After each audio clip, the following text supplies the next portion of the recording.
Quantas horas de conteúdo você consumiu essa semana? Podcasts, vídeos, reels, threads, newsletters, documentários, livros de autoajuda. Agora me responde outra coisa.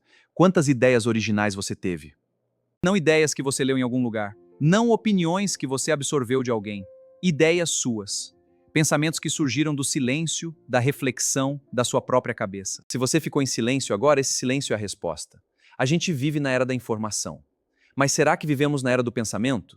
Ou estamos trocando a capacidade de pensar pelo conforto de consumir? Hoje o pensar paralelo vira o espelho para si mesmo, porque esse vídeo também é conteúdo, e a pergunta vale para mim tanto quanto para você. E a resposta está mais próxima do que imaginamos.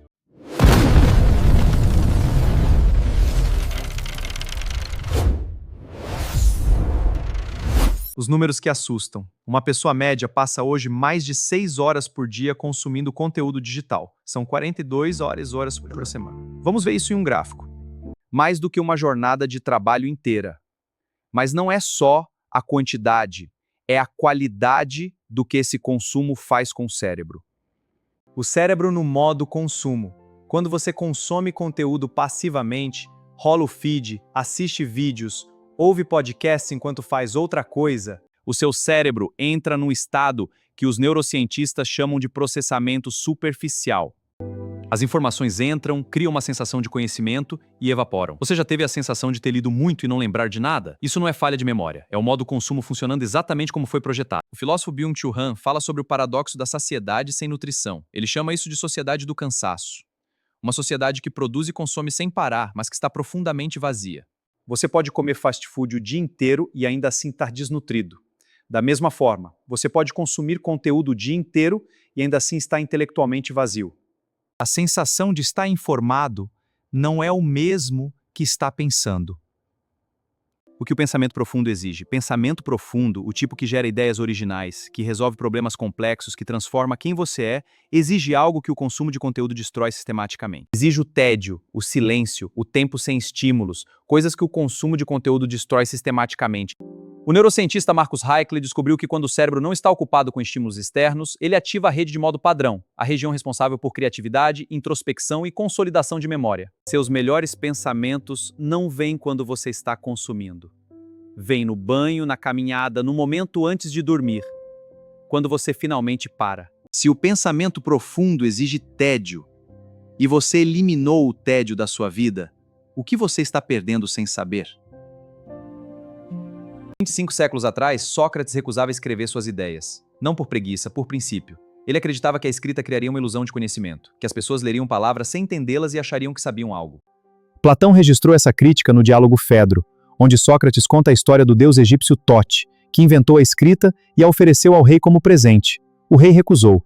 Isso não desenvolverá a memória, mas apenas a ilusão dela. Você oferece aos seus aprendizes não a verdade, mas a aparência da verdade. Substitua a escrita por conteúdo em redes sociais e Sócrates estaria descrevendo 2025 com precisão cirúrgica. No século XVII, o filósofo e matemático Blaise Pascal escreveu uma frase que parece escrita para a era do smartphone. Toda a infelicidade do homem deriva de uma única coisa, não saber ficar quieto num quarto. Pascal observou que os humanos fazem de tudo para fugir de si mesmos. Caçadas, festas, jogos, conversas, qualquer coisa para não ficar sozinho com os próprios pensamentos. Hoje a fuga ficou mais eficiente. O smartphone eliminou os últimos refúgios de silêncio. Pascal diria, por que pegamos o celular sem motivo? Na fila do banco, na espera do consultório. E nos 5 minutos antes de dormir. O que estamos fugindo quando fazemos isso? Nietzsche tinha uma metáfora poderosa para o pensamento. Ele comparava o intelectual a uma vaca que rumina seu elogio. A vaca mastiga, engole e depois rumina, processa lentamente várias vezes até extrair todo o valor do alimento. Nietzsche dizia que ler muito sem ruminar é como comer sem digerir. O alimento passa, mas não nutre. Você precisa parar, mastigar as ideias, fazê-las suas. O problema do consumo infinito de conteúdo, não há tempo para ruminar. O próximo vídeo já está carregando. Hannah Arendt cunhou uma das frases mais perturbadoras da filosofia do século XX, a banalidade do mal. Estudando o julgamento de Adolf Eichmann, um dos organizadores do Holocausto, ela descobriu não um monstro, mas um burocrata medíocre. Alguém que simplesmente nunca parou para pensar. Para Arendt, o maior perigo moral não é a maldade ativa, é a ausência de pensamento. É executar ordens, seguir algoritmos, consumir narrativas prontas sem nunca questionar. O não pensar não é inocente. Tem consequências. Como Sócrates diria, uma vida não examinada é digna de pouco. Se você nunca questiona o que consome, quem está formando suas opiniões, seus valores, sua visão de mundo? Existe uma indústria inteira construída sobre uma premissa simples. A sua atenção vale dinheiro. Não o seu dinheiro, a sua atenção, que depois é vendida para anunciantes. E para capturar sua atenção, as plataformas precisam de uma coisa: que você não pense, que você reaja, que você consuma no piloto automático. Pensar desacelera o consumo. A indústria da atenção é uma indústria anti-pensamento. Tristan Harris, ex-designer do Google, passou anos estudando como aplicativos são projetados para sequestrar a atenção. Plataformas como Instagram e TikTok usam rolagem infinita e notificações para nos manter viciados. Isso afeta nossa capacidade de foco e bem-estar. O scroll infinito foi inspirado nas máquinas caça-níquel. Elas criam um loop viciante, nos mantendo rolando sem fim.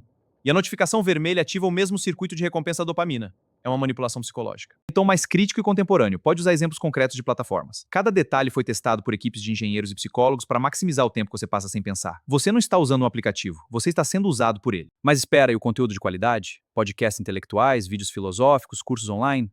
Aqui está o paradoxo mais incômodo desse debate. Consumir conteúdo sobre como pensar melhor, não mesmo que pensar melhor. Você pode ouvir 50 episódios sobre estoicismo sem ter praticado um único dia de introspecção estoica. Pode ter assistido todos os vídeos sobre produtividade e não ter produzido nada. O conteúdo educativo pode ser uma forma sofisticada de procrastinação disfarçada de crescimento.